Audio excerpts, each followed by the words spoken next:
Somos todos reconciliados com Cristo, mediante a sua graça divina, graça que nos alcançou, graça irresistível. Porque o pecado não terá domínio sobre vós, pois não estáis debaixo da lei, mas debaixo da graça. Graça que nos libertou, nos salvou e nos deu novidade de vida. Porque a graça de Deus se manifestou salvadora a todos os homens. Portanto, você, meu filho, fortifique-se na graça que há em Cristo Jesus. Esta é uma mensagem do ministério Reconciliados com Cristo. O pacto que nós estamos é o pacto da graça, é o pacto onde tudo já foi consumado, onde Cristo já pagou o preço por nós, portanto, nós somos mais que vencedores por causa dele. Isso quer dizer que tudo aquilo que ele fez para que nós não repitamos. Ou seja, a partir do momento que alguém pretende repetir ou imitar aquilo que Cristo fez, essa pessoa está equivocada em relação ao cristianismo, porque cristianismo não é imitação de Jesus de Nazaré, simplesmente pelo fato de que Jesus de Nazaré não era cristão, ele era judeu. A religião de Jesus de Nazaré era o judaísmo. Então, esses temas anteriores a gente tem falado um pouco sobre isso. Toda pessoa que hoje em dia pretende imitar a Jesus de Nazaré está imitando a religião judaica, não está tendo um comportamento de cristão. Então esse assunto é um assunto maravilhoso que eu quero compartilhar hoje com você. Em primeiro lugar, eu quero agradecer a Deus por me permitir estar aqui e ter essa função e esse trabalho tão maravilhoso que é ministrar essa palavra, que faz as pessoas felizes, né? Esse é um trabalho que me é dado por Deus, um direito que Deus me deu de trabalhar ministrando um conhecimento, ministrando para você uma informação que agrega na tua vida valores espirituais, valores emocionais e também, como consequência, valores materiais. Preste atenção no tema a seguir, eu tenho certeza que a tua mente será renovada. Muito agradecido por causa disso e quero agradecer a você que compartilha nossas ministrações, que compartilha nossos estudos, que compartilha nossos temas, que compartilha nossos links aí no WhatsApp, aí no Instagram, aí no Facebook, aí no YouTube também, porque é importante que a palavra corra e para que a palavra corra é preciso que você me ajude fazendo a palavra correr. Inscreva-se no canal, né, e divulgue. E principalmente eu agradeço a você que semeia aqui no Ministério Reconciliados com Cristo.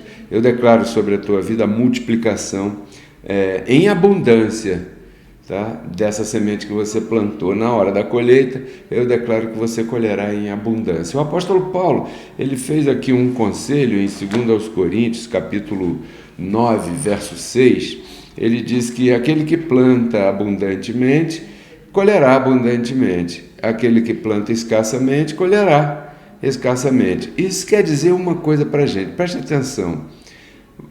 O que você vai semear, se é abundantemente ou se é escassamente, isso está debaixo da tua instrução. O que eu quero dizer? Isso você escolhe, tá bom?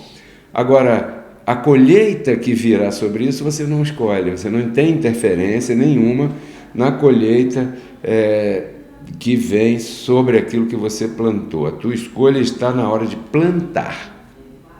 Então, outro dia, procure por aqui no canal que nós temos um tema maravilhoso. Toda atitude é uma forma de semente. Não estou falando de semente só você enviar o Pix para cá. Não, isso também é semente. Mas também toda atitude é uma forma de semente. Durante a programação, você vai ver aqui do meu ladinho aqui, ó, várias informações, anote todas elas e faça contato com a gente. Não deixe de semear para que a palavra corra. Bem, quero falar para você de um Cristo que existiu antes da cruz e quero falar para você de um Cristo que existe depois da cruz, ou seja, hoje, aonde você está posicionalmente. A tua posição é hoje aqui na Terra. Apesar de você ser um ser, olha que legal, né? Apesar de você ser um ser espiritual que foi criado por Deus há muito tempo atrás, você não nasceu em 1950, nem em 1960, nem em 1970, não. Você nasceu antes da fundação do mundo. Evidência, diz o livro de Jó que quando Deus fundava todas as coisas, os filhos já cantavam, rejubilavam, ou seja, já estavam presentes. Se você é uma filha de Deus, você já estava lá, assim, junto comigo, porque eu já estava lá. Porque nós fomos criados por Deus antes da fundação do mundo. Quer dizer que a nossa identidade é espírito. Essa é a nossa identidade verdadeira, única, original, né? O que nós estamos fazendo aqui é passando um tempo vestido por uma roupa ruinzinha, né? Fraquinha essa roupinha, que o apóstolo Paulo chama de vaso de barro. Um vaso de barro é um vaso que quebra à toa, é um vaso feio, é um vaso de barro. Então, a gente está aqui desenvolvendo alguma coisa, você sabe o que é que você está desenvolvendo, eu tenho muito claramente o que foi que Deus me mandou fazer aqui, eu estou fazendo, estou cumprindo. Tomara que você também esteja, porque senão você não vai estar feliz, né? Durante um tempo, a Bíblia fala em 70, 80 anos, a minha mãe já está com 99, quer dizer que a minha mãe já passou do Apocalipse. Então, abençoados, estamos aqui por um tempo, desenvolvendo um grande trabalho da parte de Deus, e a nossa posição de vida manifestada em carne é hoje. E hoje nós temos uma outra manifestação de Cristo, diferente daquela manifestação que existiu antes da cruz. Por isso é que eu estou te chamando a atenção para essas duas manifestações que eu quero falar com você hoje. A falta do entendimento correto em relação a este assunto tem causado grande confusão. Daí nasceram as religiões, daí nasceu muita coisa, daí os homens fizeram uma porção de coisas. Sabe como é que são, né? O ser humano é tremendo, criativo pra caramba, e ainda mais com uma falta de entendimento em relação a esse assunto. Então hoje eu quero te mostrar isso muito claramente. Um Cristo antes da cruz. Por exemplo, qual foi o propósito de Cristo antes da cruz? Ele teve um propósito. Não veio aqui Cristo antes da cruz passear e posar para foto do fotógrafo lá do sistema religioso. Não. Né? Ele veio cumprir profecias. Que profecias, Pedro Kelly? Por exemplo, haveria um momento que Deus não se lembraria mais dos pecados de ninguém. E se você não contextualiza o que nós estamos falando, você vai cair no erro que o sistema religioso cai. Porque o sistema religioso, por não contextualizar, ele está sempre apontando para um futuro. Como essa passagem está escrita com o tempo verbal apontando para o futuro, os líderes religiosos, eles seguem isso ao pé da letra, apontando para o futuro também. Ele diz aqui, ó, é isso mesmo. Pelo qual, né, esse é o pacto que eu farei com eles depois daqueles dias, diz o Senhor, dias difíceis, que são os dias da paixão de Cristo. Porei minhas leis na mente deles, ou seja, em suas mentes, seus corações, e sobre seu coração as inscreverei. Eu serei Deus para eles, eles serão meu povo. Ninguém mais ensinará a seu próximo, nem ninguém ensinará a seu irmão. Conhece ao Senhor, porque todos me conhecerão, desde o menor até o maior deles. Ou seja, Deus está dizendo aqui que Ele não se lembrará mais de nossas iniquidades. Se você vê o verso, Hebreus capítulo 8, verso 12, diz assim: porque eu perdoarei suas injustiças e nunca mais me lembrarei de seus pecados e de suas iniquidades. Isso está escrito em Jeremias capítulo 31, verso 31. Tá? Então o apóstolo Paulo aqui, aí você vê, olha aqui, eu estou lendo Hebreus, né? E Hebreus foi Paulo que escreveu. Então, quando o sistema religioso lê isso aqui e diz que Deus ainda vai fazer um pacto, ainda vai perdoar, eles pegam isso ao pé da letra e dizem para a pessoa: olha, Deus ainda vai fazer, não fez não. Só que eles não observam a contextualização disso aqui. Isso aqui, esse trecho é um trecho que o apóstolo Paulo pegou emprestado de Jeremias capítulo 31, entendeu? Então, se você vai lá em Jeremias 31, eu vou agora eu vou no lugar certo, né? Jeremias 31, verso 31, olha só o que está escrito. Eis que virão dias, diz o Senhor, os quais farei um novo pacto com eles, né? Não como o pacto que eu fiz com seus pais, ou seja, a lei, não como a lei, diz ele aqui e tal. Mas esse pacto que eu farei com eles, depois daqueles dias, depois dos dias de Jesus de Nazaré, darei minha lei em sua mente e as escreverei em seu coração. Eu serei a eles por Deus e eles serão meu povo, né? E tal, ninguém mais vai ensinar ninguém, conhece o Senhor, porque todos me conhecerão, desde o menor até o maior deles, porque eu perdoarei a maldade deles e nunca mais me lembrarei de seus pecados. Não é a mesma coisa que Paulo falou aqui em Hebreus capítulo 8? Claro, é a mesma coisa. Então, o apóstolo Paulo contextualizou, trouxe, porque, na verdade, esse capítulo de Hebreus, Paulo está explicando para uma congregação que o pacto da lei já passou e que essa promessa que foi feita em Jeremias capítulo 31 se cumpriu quando Jesus veio à terra, Deus em forma de homem. Então, a manifestação de Jesus antes da cruz teve o propósito de um deles, né, de cumprir as profecias. Ele veio vestido de carne, era necessário que ele viesse vestido de carne, né, no ventre de Maria, e, portanto, ele veio num corpo de humilhação, porque todo ser espiritual, assim como você e eu, que somos, né, quando habitamos carne, imediatamente entramos em vergonha, em humilhação, porque a carne está posta para humilhar. Pois muito bem. Por isso é que Paulo diz assim, ele se humilhou até a morte, e morte de cruz. O fato de Paulo dizer isso não quer dizer que Jesus ele se humilhava, atitude de humilhação. Não, só por estar vestido de carne ele já estava humilhado. Imagina, o próprio Deus, né, vestido de carne. Então, outra coisa, estou falando do Cristo antes da cruz. O tema hoje se chama Dois Cristos Diferentes. Estou te apresentando, ou relembrando, né? Do Cristo antes da cruz. Nasceu debaixo do judaísmo. Ou seja, cumpriu a lei daquela religião. O que dizia aquela religião? Que o menino, varão, homem, tinha que ser apresentado na igreja, na congregação, né, na sinagoga naquele tempo, no 8º dia, por ali, pelo 8º dia. Tinha que fazer a circuncisão, ok? Que todo judeu tinha que celebrar a Páscoa uma vez por ano, relembrando a libertação do povo de Israel lá do Egito.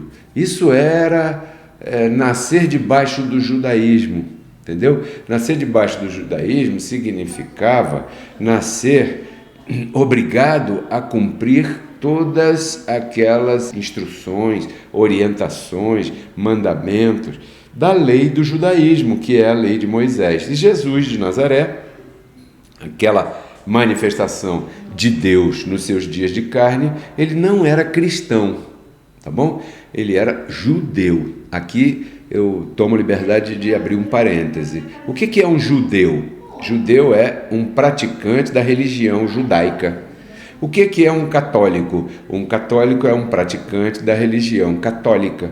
Sim ou não? O que é um evangélico? Um evangélico é um praticante da religião evangélica. Um mórmon é um praticante da religião mórmon. Então, quando você ouvir a palavra judeu, identifique imediatamente como um religioso da lei de Moisés, porque o judaísmo era a religião de Moisés, tá bom? Israelita, né, é o nacional daquele país, brasileiro, né, americano do norte, mexicano, colombiano, isso é a nacionalidade de cada um. Então, toda vez que você ouvir Pedro Kelly dizer Jesus era judeu, ou seja, praticante daquela religião. Ele não era cristão. Por quê? Porque o cristianismo só começou depois que ele ressuscitou. Cristianismo não é imitação de Jesus de Nazaré. Cristianismo é fé sem obras. Entendeu? Isso é cristianismo, é outra coisa diferente. Mas nós estamos falando de Jesus antes da cruz. Então, nasceu debaixo do judaísmo, fez milagres, curou, encantou, né?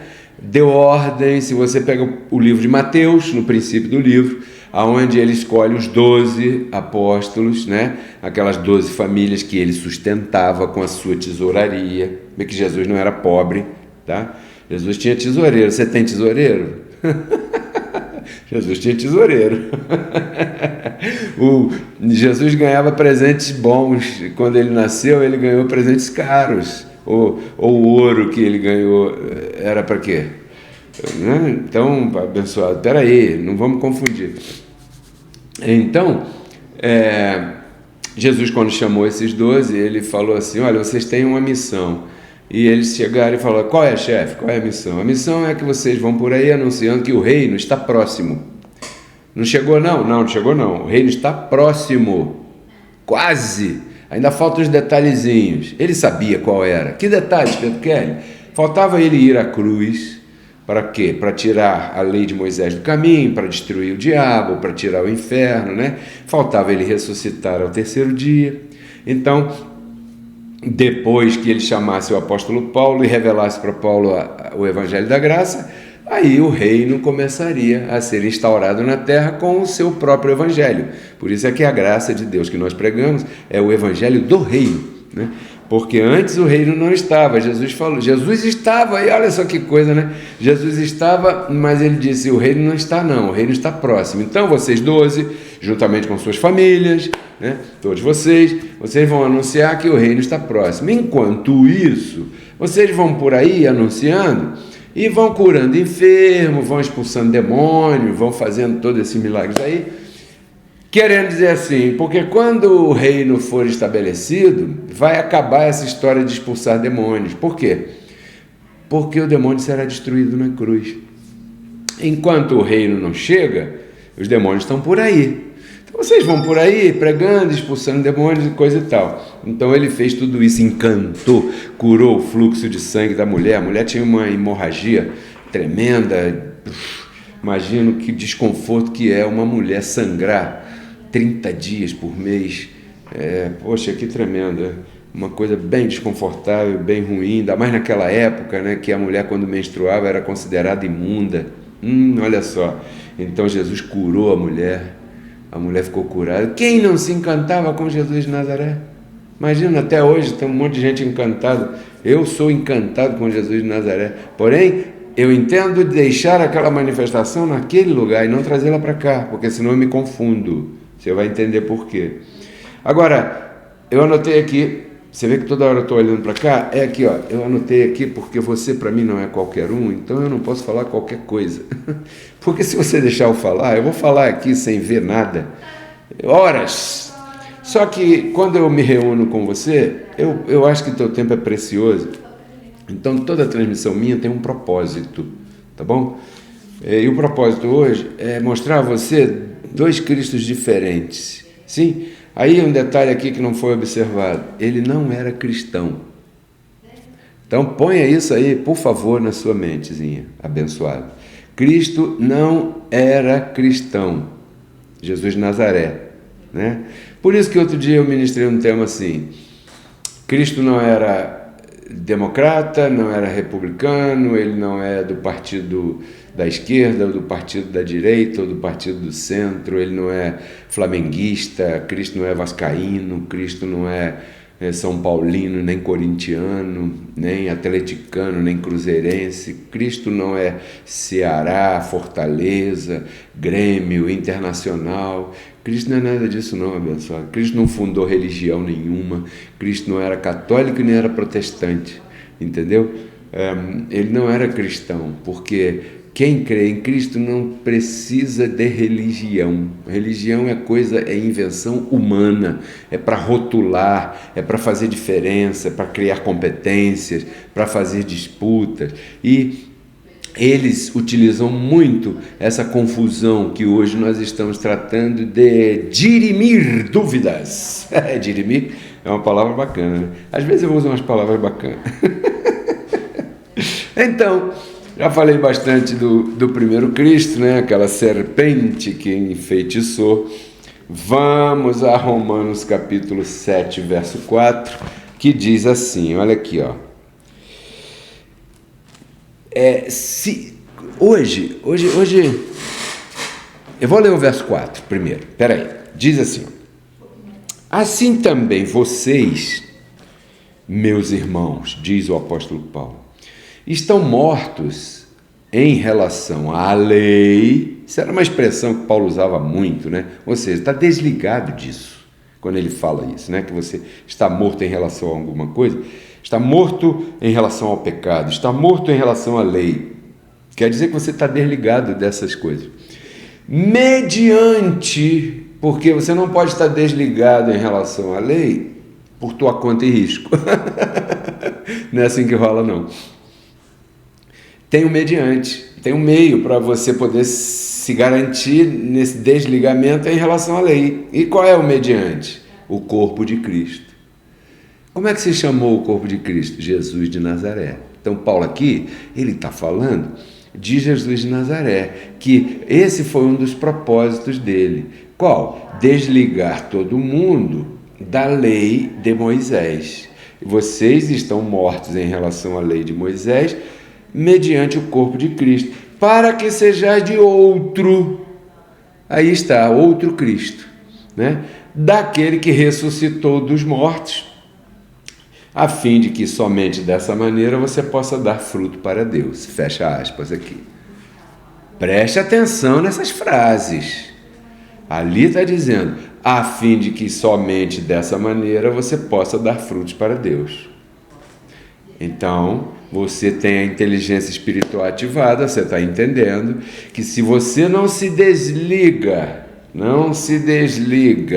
da lei de Moisés e nem se desliga da primeira manifestação de Cristo, que é aquela que curava, que fazia tudo, se você não se desligar disso, você jamais vai pertencer plenamente ao outro, e aí não dá fruto para Deus. Quem sabe se não é por isso que as orações que as pessoas fazem não são atendidas, como as que eu faço são atendidas. Quem sabe se não é por isso que a semente que a pessoa semeia não prospera.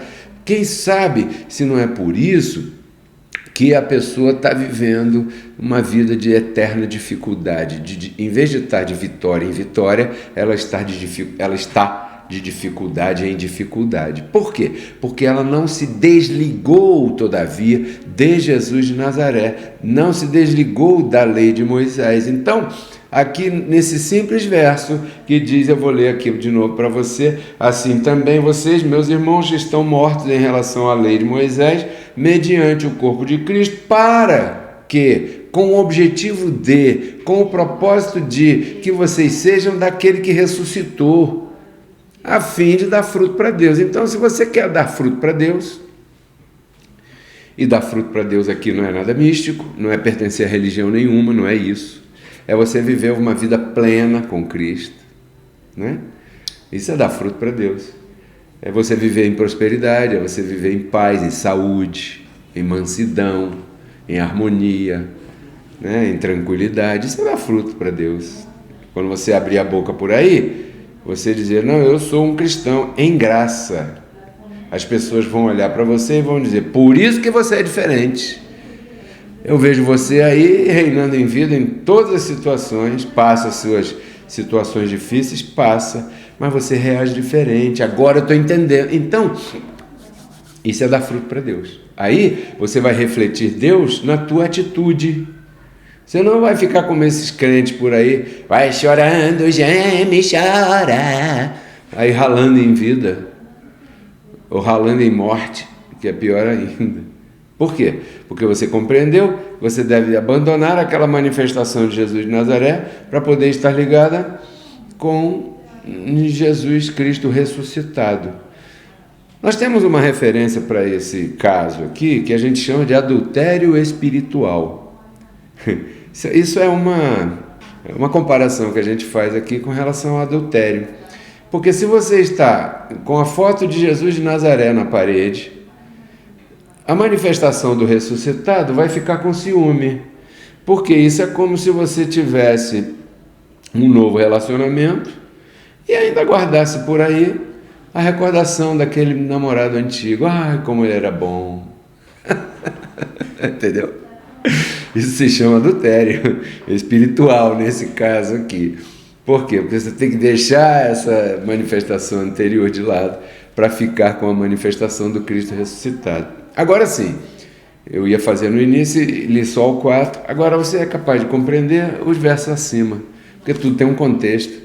Então Paulo está falando para pessoas que conheciam a situação do matrimônio, divórcio, matrimônio, o que era lícito ou não, enquanto a pessoa estava casada com alguém legalmente, né? Era ilícito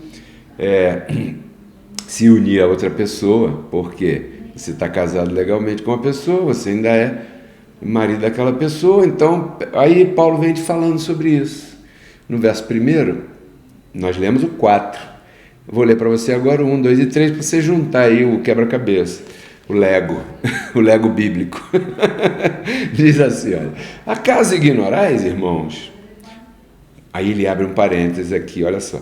Pois eu estou falando agora com vocês que conhecem a lei. Fecha aspas. Qualquer lei. Ó, que a lei se assenhoreia da pessoa enquanto este está vivo. Enquanto você está vivo, você é devedor a alguma forma de lei, do teu país, da tua escola, de qualquer lugar, não é verdade? Então diz aqui, ó, porque a mulher casada está sujeita pela lei ao marido, enquanto o marido estiver vivo. Sim ou não? Ah, claro, Pedro Kelly, está claro. Mas se o marido morrer, a mulher imediatamente fica livre do marido, da lei do marido, daquela lei que aprendia ao marido, certo? Certo. Então, se o marido estiver vivo e a mulher se unir a outro homem, ela vai ser chamada de adúltera. Claro. Porém, melhor, é que minha Bíblia está em espanhol, eu estou traduzindo rapidamente. Porém, se o marido da mulher morrer, essa mulher agora é livre dessa lei, de tal maneira que se ela desejar se unir a outro marido, não será chamada de adúltera. Então Paulo, eu gosto de copiar um pouco do que Paulo faz e eu gosto de fazer minhas ministrações com analogias. Paulo aqui nada mais, nada menos está fazendo uma analogia em relação a isso, né? E está usando muito bem a tipologia bíblica, porque biblicamente, quando fala da mulher, está falando da igreja. E quando fala do homem, está falando de Cristo, entendeu? Então ali está falando da primeira manifestação, Jesus de Nazaré. Então, passou. Agora a igreja já não é mais noiva. Os religiosos aí fora, eles dizem que a igreja é a noiva de Cristo. Por quê? Eles falam assim, porque a mentalidade deles ainda está atrasada em relação à verdade. Você, não, como igreja, não é mais noiva, já casou, filho. O casamento já está consumado. Então, depois da cruz, é outra época. É desnecessário ter religião, porque cristianismo não é religião. Qual é a sua religião? Ah, eu sou do cristianismo. Está errado de falar assim, porque cristianismo não é religião. Entendeu? Cristianismo é o quê? É fé. Ponto. Não prática das obras da lei. Cristianismo é o ressuscitado, não o nazareno. Então, depois desse tempão aqui falando, estou falando para você aqui já há vários minutos hoje, estou me alongando um pouco de propósito, vou te dar uma outra pequena explicação. Você lembra quando Jesus de Nazaré falou assim, eu sou a porta? né? Então feche os olhos aí agora e imagine uma porta. Aí na tua casa tem uma porta, né? Para que serve uma porta? Uma porta, ela divide dois ambientes. Então existe um ambiente que está antes da porta e quando você atravessa a porta, você encontra um outro ambiente diferente, sim ou não? Ok. Então Jesus falou, eu sou a porta. Aquele que entrar por mim, sairá e achará pastagem. Ou seja, você não pode ficar com a porta. Você tem que atravessar a porta. Ou seja, Jesus veio como uma porta para trazer as pessoas para este ambiente do lado de cá. Porque a pastagem, que é a palavra da graça, a comida dos filhos de Deus, a comida espiritual, é a palavra da graça. Ela está do lado de cá, ela nunca esteve do lado de lá. Do lado de lá, Jesus disse assim, tem muita coisa para falar para vocês, mas agora eu não posso porque vocês não vão compreender. Por quê? Ele não podia falar predestinado, salvo sempre salvo, mais que vencedor. Lá não, lá era ralação e ralação, olho por olho e dente por dente. Então quando ele disse assim, eu sou a porta, aquele que entrar por mim sairá do outro lado, né? Claro, e achará então a pastagem. Então a pessoa que está todavia agarrada com Jesus de Nazaré, ela está na porta. Eu sugiro que essa pessoa saia da porta, porque se ela não sair da porta, ela vai ser atropelada. Você já andou de trem na hora do rush, de metrô na hora do rush? Se você ficar na porta, filho, vão te arrastar. Eu vou ficar por aqui, declaro que você compreendeu a revelação, o âmago da revelação de hoje. Espero que você compartilhe com todos os teus essa palavra que transforma vidas. Domingo a gente tem um outro tema interessante, maravilhoso. Agradeço a todos vocês aí. E chegou a hora de semear. Na tua tela, os nossos códigos Pix, estão aparecendo os códigos Pix. Você semeia através do Pix 21 99 104 8388. Se você deseja semear, o Pix é pedrokellyRCC@gmail.com. Se você não sabe esse negócio de Pix e quer semear no ministério, porque aqui ninguém é obrigado, né, a semear, passe uma mensagem por esse WhatsApp aqui, olha, está na tela, 21 99 104 8388. E diga para mim, Pedro Kelly, eu quero o número da conta para eu semear.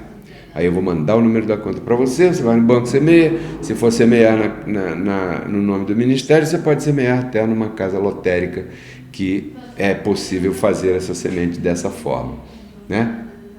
O que eu quero dizer para você é que você não pode deixar de semear, porque só pode colher aquele que plantar. Em 2 Coríntios capítulo 9, verso 10, o apóstolo Paulo diz que Deus dá semente a quem semeia e multiplicará os frutos da tua sementeira. Creia nisso, ponha isso em prática e você vai ver, eu garanto para você que a tua vida vai entrar numa nova etapa. Em 1 Coríntios 16, 2, ele diz assim, no primeiro dia da semana, cada um de vocês separe algo de acordo com o que tiver prosperado e semeie. Então, tem muitos lugares onde o apóstolo Paulo fala a respeito de semear. Semear é fundamental para a tua vida financeira, para a tua vida material. Abençoado. Tudo isso eu compartilho contigo para que você renove sua mente, né, e transforme sua vida.